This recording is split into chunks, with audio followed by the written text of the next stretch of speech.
श्री कृष्णा मित्रों, आप सभी का बहुत बहुत स्वागत है आपके अपने चैनल भक्ति सागर में। कार्तिक मास महात्म्य कथा अध्याय 1 का वर्णन हम कल के वीडियो में कर चुके हैं।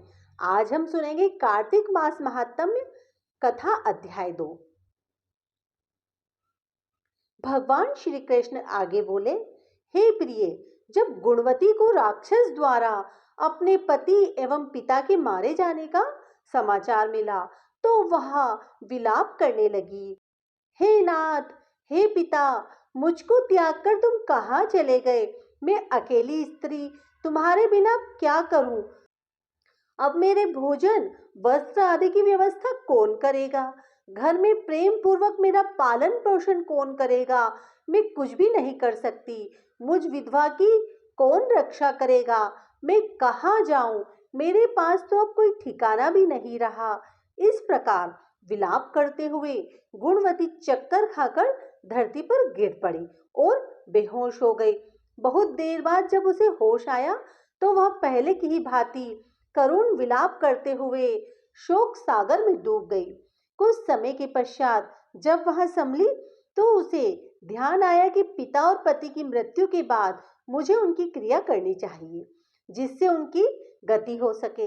इसलिए उसने अपने घर का सारा सामान बेच दिया और उससे प्राप्त धन से उसने अपने पिता एवं पति का श्राद्ध आदि कर्म किया। तत्पश्चात वह उसी नगर में रहते हुए 8 पहर भगवान विष्णु की भक्ति करने लगी। उसने मृत्यु पर्यंत तक नियम पूर्वक सभी एकादशियों का व्रत और कार्तिक महीने में उपवास एवं व्रत किए। हे प्रिय, एकादशी और कार्तिक व्रत मुझे बहुत ही प्रिय है। इनसे मुक्ति, भुक्ति, पुत्र तथा संपत्ति प्राप्त होती है। कार्तिक मास में जब तुला राशि पर सूर्य आता है तब ब्रह्म मुहूर्त में उठकर स्नान करने व व्रत व उपवास करने वाले मनुष्य मुझे बहुत प्रिय हैं, क्योंकि यदि उन्होंने पाप भी किए हो तो भी स्नान व व्रत के प्रभाव से उन्हें मोक्ष की प्राप्ति होती है।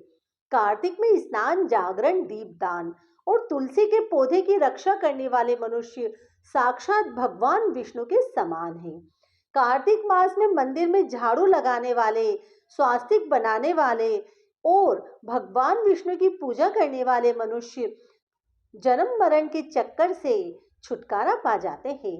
यह सुनकर गुणवती भी प्रतिवर्ष श्रद्धा पूर्वक कार्तिक का व्रत और भगवान विष्णु की पूजन करने लगी।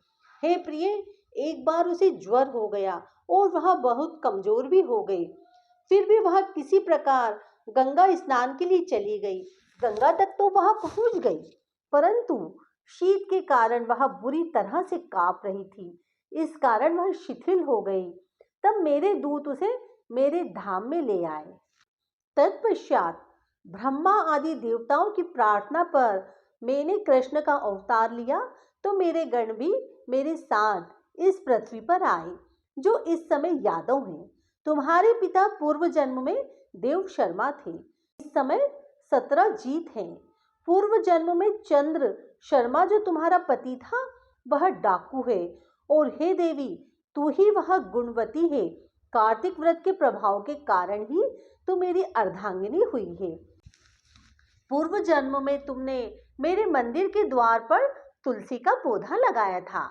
इस समय वह तेरे महलों के आंगन में कल्प वृक्ष के रूप में विद्यमान है।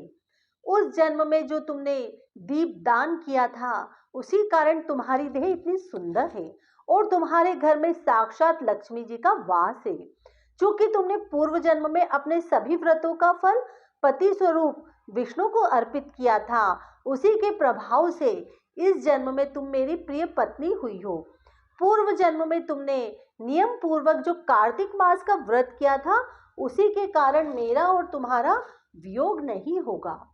इस प्रकार कार्तिक मास में व्रत आदि करने वाले मनुष्य मुझे तुम्हारे समान ही प्रिय हैं।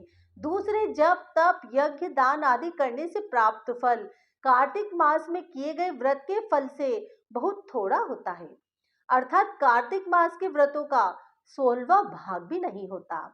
इस प्रकार सत्यभामा भगवान श्री कृष्ण के मुख से अपने पूर्व जन्म के पुण्य का प्रभाव सुनकर बहुत प्रसन्न हुए तो मित्रों, ये थी कार्तिक मास महात्म्य कथा अध्याय 2। आप कार्तिक मास का अगला अध्याय सुनने के लिए चैनल को सब्सक्राइब कर लीजिए, जिससे आप इन सभी कथा महात्म्य के अध्यायों का श्रवण कर सकेंगे। धन्यवाद।